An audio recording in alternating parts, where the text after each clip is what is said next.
3h47 da madrugada. O Estreito de Hormuz estava envolto em escuridão absoluta, enquanto 3 destroyers da classe Arleigh Burke navegavam através das águas tensas. De repente, o céu noturno rasgou-se com dezenas de assinaturas térmicas que se precipitavam desde a costa iraniana. O Irã acabara de desencadear um ataque surpresa simultâneo proveniente de múltiplas direções. Menos de 90 segundos depois, os Estados Unidos iniciaram uma série de contramedidas que rapidamente transformaram todo o campo de batalha no Estreito de Hormuz numa zona completamente fora de controle. E isso representava apenas o começo. O Estreito de Hormuz permanece como um ponto de estrangulamento instável onde a segurança energética global está constantemente sob ameaça. Para os guardas revolucionários, estas águas estreitas constituem um quintal estratégico, uma área onde podem projetar poder assimétrico de forma devastadora. Nesta noite específica, um grupo de combate da Marinha dos Estados Unidos, liderado pelo USS Mason, seguido pelo USS Arleigh Burke e pelo USS Truxtun, estava executando uma patrulha crucial para preservar a liberdade de navegação.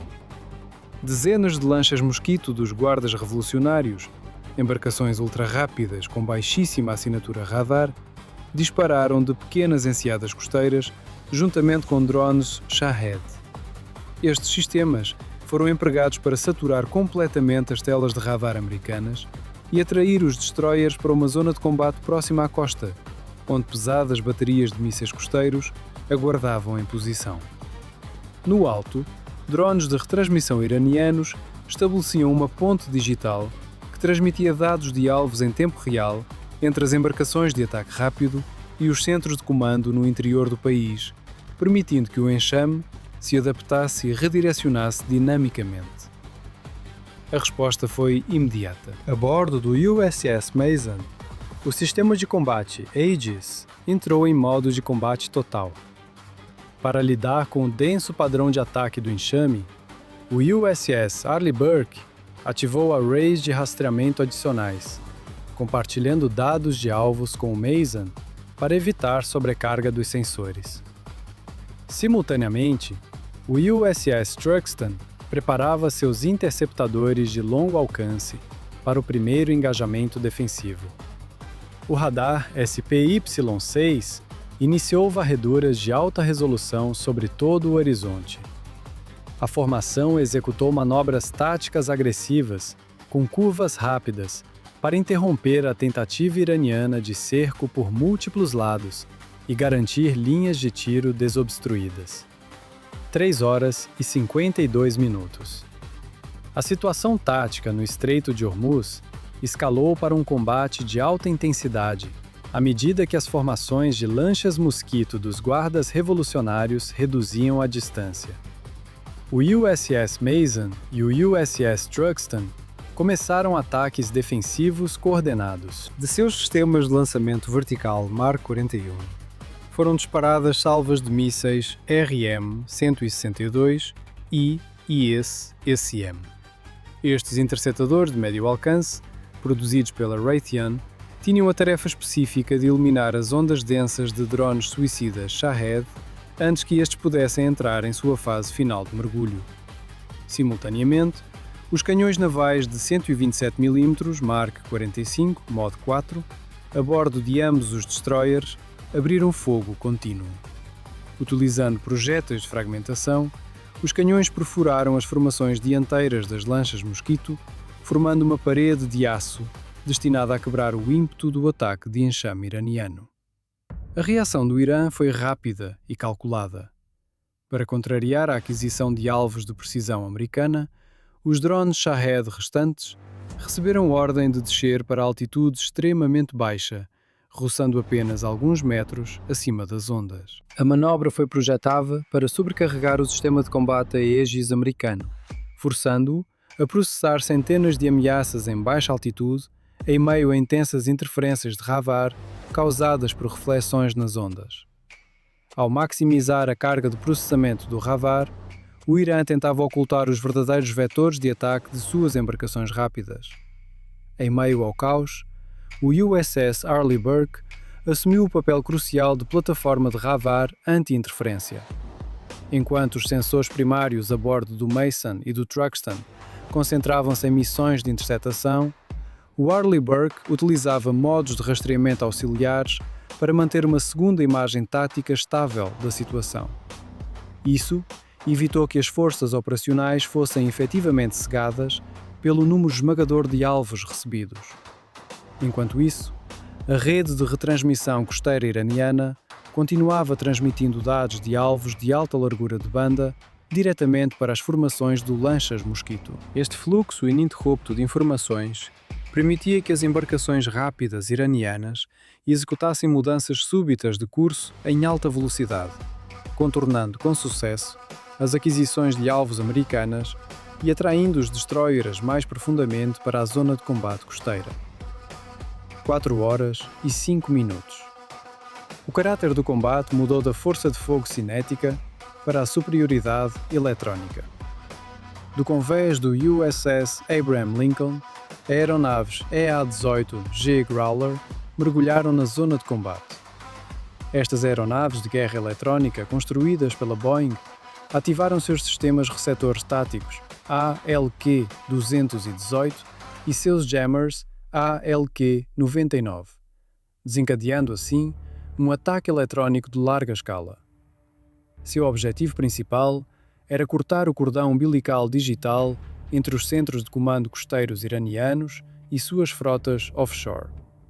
Em segundos, os nós de retransmissão iranianos começaram a colapsar sob a pressão das interferências eletrónicas americanas. Sem sinais de orientação, numerosos drones Shahed perderam a sincronização e caíram no mar, enquanto as posições exatas das formações do Lanchas Mosquito tornaram-se subitamente visíveis nas telas de radar americanas. O USS Truxtun reconheceu a oportunidade e aproveitou a breve lacuna de sinal para lançar um contra-ataque. Com mísseis interceptadores RIM-174 Standard Missile 6, construídos pela Raytheon no modo de ataque de superfície, o Truxtun engajou navios de liderança de enxame iranianos além do horizonte. A ogiva de busca de radar ativo do SM-6 permitiu localizar alvos mesmo em ambiente eletrónico degradado, restaurando efetivamente o controle americano sobre o campo de batalha. Longe da área de operações, caças F-35C Lightning II, lançados do USS Abraham Lincoln, penetraram no espaço aéreo. Estas aeronaves furtivas utilizaram tecnologia de fusão de sensores para consolidar dados de todas as fontes disponíveis em uma única imagem tática de alta resolução, que foi então distribuída a todo o grupo de combate através do link de dados multifuncional. O Irã, reconhecendo que sua vantagem assimétrica estava diminuindo rapidamente, reagiu, ativando todos os lançadores SAM disponíveis e instalações de radar marítimo ao longo da costa de Hormuz. Os sistemas de radar de longo alcance conectados ao ES-300 começaram a emitir pulsos de alta energia para penetrar a cortina de interferência americana e manter o rastreamento dos F-35C furtivos. O Estreito de Hormuz transformara-se agora num inferno digital, um campo de batalha onde as baterias de mísseis costeiros do Irã lutavam para capturar alvos fantasmas num ambiente cada vez mais dominado pela guerra eletrónica americana. 4 horas e 12 minutos. O pêndulo tático oscilou quando o Irã lançou uma contraofensiva mortal. Como os guardas revolucionários identificaram as aeronaves de combate FE-35C Lightning II como nós centrais da rede de reconhecimento americana no campo de batalha, ativaram seus recursos estratégicos mais poderosos. De bunkers escondidos ao longo da costa, sistemas de mísseis solo-ar S-300P MU-2 e produzidos internamente, começaram a varrer o céu com radares de controle de tiro de alto desempenho. Simultaneamente, extensas instalações de guerra eletrónica foram implantadas na costa para realizar ataques de interferência concentrados nas frequências Link 16 e MEADL americanas.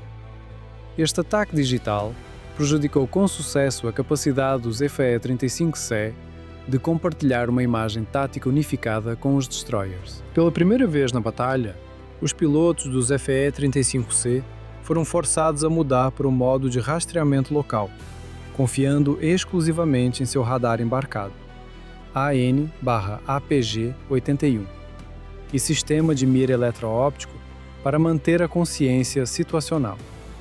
A frota de lanchas Mosquito explorou esta interrupção temporária de comunicações e executou um ataque de alta velocidade em múltiplos eixos. Centenas de embarcações rápidas dos guardas revolucionários aceleraram a velocidade máxima, reduzindo rapidamente a distância até o USS Mason de várias direções simultaneamente. A massa esmagadora de ameaças chegando levou a uma sobrecarga sem precedentes das forças operacionais americanas. O USS Arleigh Burke entrou num ato de equilíbrio tenso, sendo forçado a dividir seus recursos de radar SPY-1D entre o rastreamento de ameaças SAM em grande altitude e o enxame de superfície rapidamente aproximando-se. No Centro de Informações de Combate, a bordo do USS Mason, o perímetro defensivo encolhia em ritmo alarmante. À medida que as embarcações de ataque rápido penetravam a camada defensiva interna, os destroyers americanos entravam numa situação cada vez mais perigosa, pois a densidade pura do enxame iraniano ameaçava romper a bolha defensiva Aegis. 4 horas e 18 minutos. Diante do perigo de sobrecarga do sistema, o comandante do grupo de combate americano executou uma reorientação tática arriscada. Os 3 destroyers USS Mason, USS Arleigh Burke e USS Truxtun receberam ordem de reduzir velocidade e entrar numa formação defensiva compacta. A manobra sacrificava mobilidade em favor de densidade máxima de poder de fogo e maior estabilidade num ambiente de guerra eletrónica cada vez mais intenso. Ao diminuir a velocidade, os destroyers podiam concentrar toda a potência computacional de seus sistemas Aegis nas operações defensivas de fase final. Os USS Mason e USS Arleigh Burke dispararam salvas ininterruptas de mísseis RIM-162 ESSM e canhões navais de 5 polegadas MK-45, visando especificamente os drones Shahab-3 voando baixo, que tentavam abrir caminho para as embarcações rápidas que se aproximavam. O objetivo era claro: alcançar atrito cinético máximo contra o enxame antes que este pudesse alcançar os cascos dos navios. A bordo do USS Truxtun, a tripulação reservava suas armas mais poderosas para as ameaças de mais alta prioridade.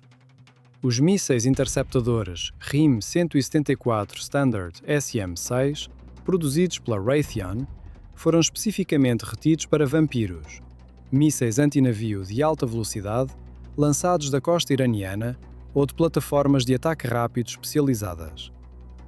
Quando a distância caiu para menos de 2.000 jardas, o combate degenerou numa luta corpo a corpo brutal. Dezenas de lanchas Mosquito foram despedaçadas pelo fogo da artilharia naval, mas algumas conseguiram, mesmo assim, penetrar o escudo de defesa antimíssil.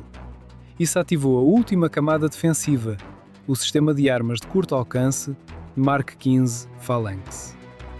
As unidades Chiwees a bordo dos 3 destroyers abriram fogo com seus canhões Gatling de 20 mm a uma taxa de 4.500 disparos por minuto, criando assim paredes de chumbo localmente confinadas que vaporizaram as embarcações rápidas restantes a queima-roupa. Apesar das tentativas contínuas do Irã de direcionar mais drones e mísseis para o Estreito de Hormuz, a eficácia do enxame de drones começou a colapsar. A ausência de liderança coordenada, previamente perturbada pelos ataques eletrónicos dos Growlers, resultou em ataques iranianos fragmentados e cada vez mais previsíveis. Ao trocar velocidade por uma postura defensiva concentrada, a Marinha dos Estados Unidos transformou efetivamente o Estreito de Hormuz num moedor de carne, que sistematicamente destruiu as instalações offshore dos guardas revolucionários enquanto preservava a integridade estrutural da força central. 4 horas e 25 minutos.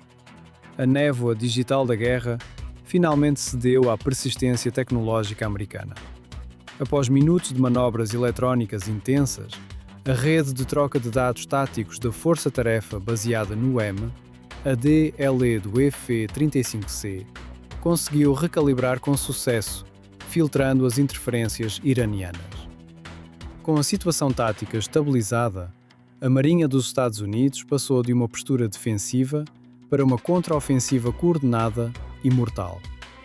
O USS Truxtun liderou a fase SEAD, servindo como plataforma de lançamento primária para o golpe decisivo. Usando dados de alvos de alta resolução, transmitidos diretamente dos caças furtivos F-35C, o Truxtun lançou uma salva sincronizada de mísseis interceptadores RIM-174 Standard SM-6. Os mísseis, voando a velocidade supersônica, direcionaram-se aos sinais de radar ativos dos sistemas S-300, que haviam revelado suas posições nas fases anteriores do combate. 4 horas e 32 minutos. O resultado foi catastrófico para a infraestrutura costeira dos guardas revolucionários, quando os mísseis SM-6 impactaram seus alvos. Posições SAM iranianas foram completamente destruídas ou forçadas a desligamentos de emergência. Enquanto Truxtun desmontava o escudo de defesa aérea, o SS Mason mantinha dominância absoluta de controle de fogo sobre o espaço de combate de superfície, neutralizando todas as ameaças sobreviventes com canhões navais de 5 polegadas e os mísseis ESSM restantes. Simultaneamente, o USS Arleigh Burke exerceu pressão de rastreamento esmagadora, inundando a rede de sensores iraniana com sinais de radar de alta intensidade para prevenir qualquer tentativa de reorganização do enxame. Com as estações de retransmissão costeiras destruídas e os sistemas de comando isolados, as formações de lanchas mosquito remanescentes abandonaram sua missão e recuaram em desordem desesperada em direção às águas territoriais iranianas. Ao amanhecer, a rede defensiva outrora densa do Irã ao redor de Hormuz havia fragmentado-se em focos isolados de resistência, incapazes de oferecer resistência coordenada. O fator decisivo para esta vitória não foi meramente o poder de fogo bruto, foi a dominância invisível do EA-18G Growler. O que muitos não compreenderam sobre o Growler é que sua verdadeira força não reside simplesmente em emitir ruídos mais fortes que os radares inimigos. Seu perigo real está numa tecnologia chamada memória digital de radiofrequência. Este sistema permite que o Growler capture pulso de radar recebido de uma posição SAM iraniana, processe o sinal dentro de nanosegundos e envie dados manipulados de volta ao transmissor. A consequência foi que os operadores de radar iranianos, em vez de um único alvo, de repente encontraram centenas de alvos fantasmas em suas telas. Estes contatos fantasmas imitavam perfeitamente velocidade, altitude de voo e seção transversal de radar de aeronaves reais, levando as tripulações inimigas a entrarem em pânico e desperdiçarem seus estoques inteiros de mísseis em alvos que simplesmente não existiam. Quando perceberam que estavam atirando em ilusões, suas verdadeiras posições já estavam marcadas para destruição. Para o Irã, esta noite terminou com o colapso completo de sua rede defensiva, uma catástrofe que se desenrolou no portal de Hormuz. Para a Marinha dos Estados Unidos, foi simplesmente mais um dia de operações de combate no Golfo.